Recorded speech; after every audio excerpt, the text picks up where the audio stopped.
في سياق آخر، نفذت فرنسا واليونان تدريبات مشتركة قبالة جزيرة كريت الجنوبية وسط مواصلة أنقرة استفزازاتها والممارسات غير القانونية في شرق المتوسط.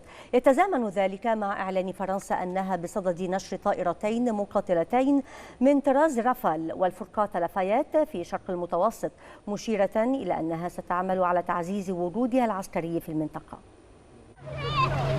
أمام الاستفزازات التركية المتواصلة، بدأت دول العالم في الخروج من مرحلة الوقوف مكتوفة الأيدي إلى مرحلة التصدي لتلك الاستفزازات التي تهدد السلم والأمن الدوليين. ويعد إصرار تركيا على سياسة الاستفزاز وسرقة حقوق الدول في البحر المتوسط حجر الزاوية الذي قد يغير الأمور ويميل بكفة الميزان تجاه دول المنطقة التي تسعى للمحافظة على حقوقها. وفي أول تجاوب دولي مع معطيات الأمور التي تزداد تعقيدا بسبب سياسات نظام أردوغان، أعلنت فرنسا نشر طائرتين مقاتلتين من طراز رافال والفرقاط لافايت بشرق البحر المتوسط في إطار خطة لدعم وجودها العسكري في المنطقة. ودعا الرئيس الفرنسي إيمانويل ماكرون تركيا إلى وقف فوري لعمليات التنقيب، وهو الإعلان الذي يأتي قبل ساعات من اجتماع وزراء خارجية دول الاتحاد الأوروبي لمناقشة التصدي لإصرار أنقرة على القيام بأنشطة التنقيب عن الغاز